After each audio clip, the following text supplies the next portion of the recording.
ورنہ اپنا آپ ہی دیکھتے رہتے تھے. گرچہ آئینہ دیکھنا بری بات نہیں، لیکن صرف اپنا آپ ہی دیکھتے رہنا اور ہر وقت دیکھتے رہنا خدا مجھے ایسی خدائی نہ دے کہ اپنے سوا کچھ دکھائی نہ دے. یہ بھی کوئی اتنا ٹھیک مسئلہ نہیں. آپ غور فرمائے کیا عرض کرنا چاہتا ہوں آپ کی خدمت میں میرے عزیز. ایک تو اگر میں بڑی سمجھداری سے اور بڑے غور سے اور بڑی توجہ سے آپ کو یہ بات سمجھانا چاہتا ہوں کہ اگر حضور سے پیار کرو گے نا تو یہ جتنی دولتوں کی اور شہرتوں کی محبت دل میں آتی ہے یہ خود بخود نکل جائے گی، خود بخود نکل جائے گی، آسانی ہو جائے گی، جینا آسان ہو جائے. دوسری بات آپ کی خدمت میں عرض کروں، ہم نہ تازہ دم نہیں رہتے، ہم پریشان رہتے ہیں، ہم بور ہوتے ہیں، ہماری طبیعتیں بعض اوقات جلد بازی کرتی ہیں، ہم بعض اوقات الجھ جاتے ہیں، قرار تلاش کرتے ہیں. اس قرار کو تلاش کرنے کے لیے پھر بعض لوگ الٹی سیدھی موویز دیکھتے ہیں. بعض لوگوں کا خیال ہے کہ شاید میں کوئی لطیفہ سنوں گا تو معاملہ ٹھیک ہو، پھر اس کا نتیجہ بھی نکلا ہے لطیفے سننے کا. اب لطیفے سنانا بھی اتنا بڑا کام ہو گیا ہے کہ مولوی ہے پگڑی داڑھی والا لیکن اس کے نام کے نیچے لکھا فنی مولوی.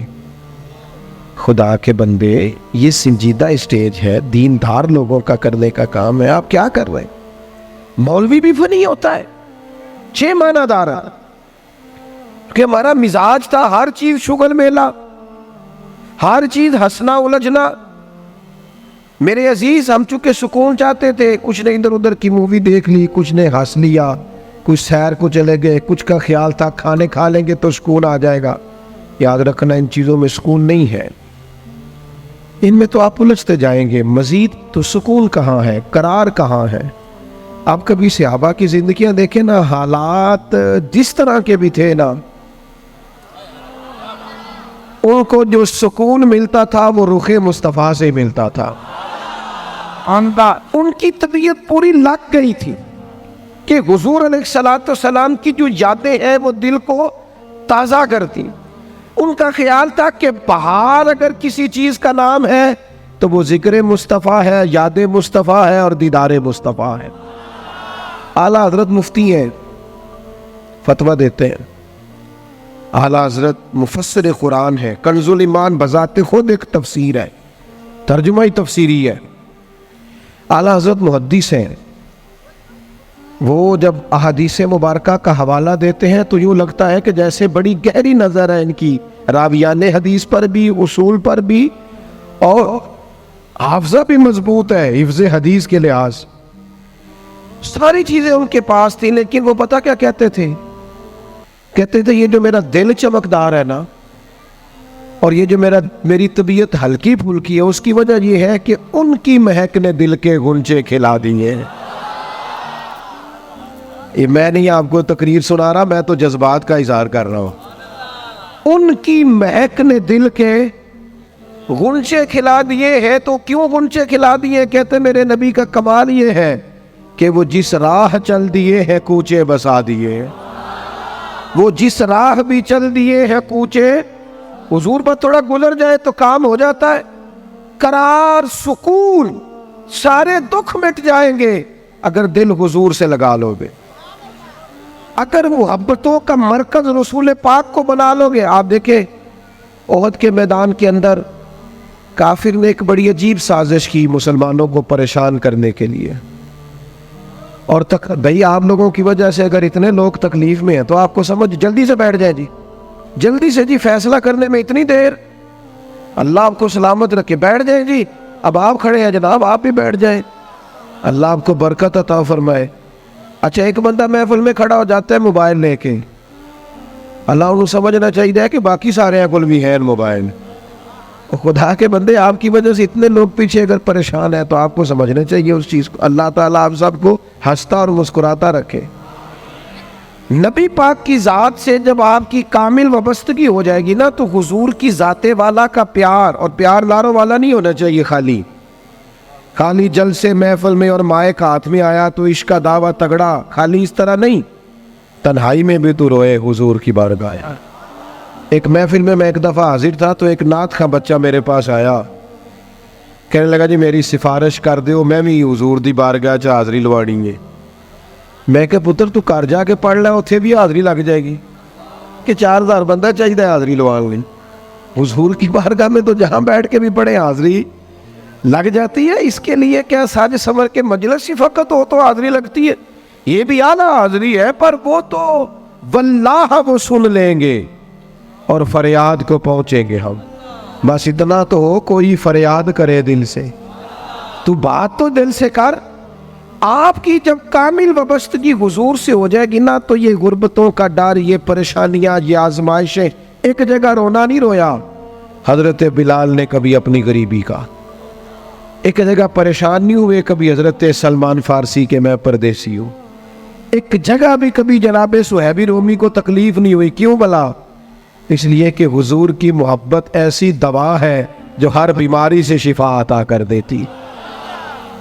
احد کے میدان میں کافروں نے ایک چال چلی تھی، ان کو پتا تھا کہ کون سی بات مسلمانوں کو زیادہ پریشان کر سکتی ہے۔ انہوں نے ایک افواہ پھیلا دی تھی کہ معاذ اللہ حضور کو شہید کر دیا گیا۔ اس کی وجہ سے شدید پریشان ہوئے صحابہ، اور جنگ کے جو نتائج برعکس آئے اس کی بڑی وجہ یہ افواہ بھی بنی۔ اب صحابہ بڑے پریشان تھے، حضور شہید ہو گئے۔ کچھ لوگ نا میدان احد سے جب واپس آ رہے تھے نا، جنگ ختم ہونے کے بعد، ایک خاتون جا رہی تھی میدان جنگ کی جانب۔ عورتیں اپنے مزاج کے لحاظ سے کمزور ہوتی ہیں قلبی طور پر، اور بڑی خوبصورت بات لکھی ہے علماء نے، کہتے ہیں عورت کے دل میں درد زیادہ ہوتا ہے نا، پیار زیادہ ہوتا ہے، اور یہ جو وہ کمزور واقعہ ہوئی ہے اسے عیب نہ سمجھو۔ اسی لیے تو اللہ نے بچے کو پالنے کا ذمہ اس کا لگایا ہے کہ وہ شفقت زیادہ رکھتی ہے، محبت زیادہ رکھتی ہے، درد دل زیادہ رکھتی، اس لیے جس درد سے وہ بچے کو پال لیتی ہے نا۔ میرا بیٹا ایک دن گھر میں کچھ پکا ہوا تھا، اس کی اماں کہنے لگی کھانا کھاؤ، کہندا ہے میں نہیں کھانا۔ وہ دی اماں کہندی میں بڑا زور لایا، بڑی محنت کی، بڑی گرمی چ پکایا، اج تے ہی کھانا پڑا ہے۔ کہنے لگا میں نہیں کھانا، میں آرام سے کھانا کھا رہا ہوں۔ اب وہ ماں بیٹا بحث کر رہے ہیں، تھوڑی دیر گزر گئی تو مینوں کہندی تسی کیوں نہیں بول دے؟ میں کہا مینوں پتہ ہے کنے جیتنا ہے، تھوڑی دیر بعد کھلو جو، مینوں پتہ ہے کنے جیتنا ہے۔ وہ بچہ اٹھ کے اندر چلا گیا، کہنے لگا میں نہیں کھاندا، تسی کھاؤ۔ وہ پھر 5 منٹ لگے تو وہ پکانا شروع کرتا جو بچہ کہہ رہے ہیں۔ تو میں کہا میں نے تو پتہ ہے نا نتیجہ کی ہے، تو اس بحث میں جانے کی ضرورت ہے، اس لیے کہ ماں اولاد کے سامنے ہمیشہ ہی ہار جاتی ہے۔ وہ اولاد کے سامنے جیت سکتی، وہ نہیں جیت سکتی نا، شفقت ایسی ہے۔ عورتیں مزاج کے لحاظ سے اللہ تعالیٰ نے نرمی دی ہوتی، اس کو عیب نہ جانا جائے، یہ اللہ تعالیٰ نے انہیں ودیت کی ہے چیز۔ تو خاتون جا رہی ہے میدان احد کی جانب، وہاں سے صحابہ آ رہے، تو خاتون پوچھتی ہے صحابہ سے حضور کا کیا حال ہے؟ تو ایک صحابی اپنے لہجے میں گویا کہنے لگے خبر مشکل ہے پر تجھے سنانی بھی ضروری ہے، اس جنگ میں تیرے بھائی کا انتقال ہو گیا ہے۔ بہن کے لیے اس سے بڑی بھی کوئی خبر ہوگی کہ بھائی کا انتقال ہو گیا؟ وہ خاتون نے یہ خبر سنی، اِنَّا لِلَّهِ وَإِنَّا إِلَيْهِ رَاجِعُونَ پڑھا، آگے گزر گئی، اگلے صحابی سے جا کے پوچھتی ہے حضور کا کیا حال ہے، اور بے چین ہے، دوڑی جا رہی۔ یہ میری بات کو سمجھے آپ، کسی ایک جگہ جب آپ کی محبت کا غلبہ ہوتا ہے تو پھر بعض غم لگتے ہی نہیں، آپ کی کیفیت ہی اور ہوتی ہے زندگی گزارنے میں۔ آگے بڑھی، ایک اور صحابی ملے، ان سے پوچھتی ہے حضور کا کیا حال ہے، تو کہنے لگے میرے پاس تیرے لیے ایک بڑی سخت خبر ہے، تیرے شوہر کا انتقال ہو گیا۔ اس نے تھوڑی دیر کے لیے خاموشی اختیار کی، اللہ کی رضا پہ راضی رہنے کے کلمات ادا کی اور آگے بڑھی۔ ایک اور شخص سے سوال، یہ ذرا سوچتے جانا، یہ خبریں اگر اچانک ملیں، بھائی چلا گیا ہے، باپ چلا گیا ہے، اس کو سوچنا، اپنے اوپر طاری کرنا، خدا نہ کرے ایسا ہو، پر جب خبر ملے تو کیفیات کیا ہوتی ہیں۔ وہ خاتون آگے بڑھی تو ایک شخص اور ملا، پوچھتی ہے ذرا بتاؤ نا حضور کا کیا حال ہے؟ تو کہنے لگے میرے پاس تیرے لیے خبر ہے کہ تیرے والد بھی اس جنگ میں شہید ہو گئے۔ بیٹیوں کا تو میکا ہی باپ سے ہوتا ہے، ماں سے ہوتا ہے. والد چلے گئے، تھوڑی دیر کے لیے گردن جھکی، کلمات ادا کی، اور پھر پوچھتی ہے صحابی سے، والد چلے گئے، بھائی چلے گئے، شوہر چلے گئے، مجھے بتاؤ کہ میرے نبی پاک کا کیا حال ہے؟ تو صحابی کہنے لگے الحمدللہ میں زیارت کر کے آیا ہوں، رسول پاک بالکل ٹھیک ہے.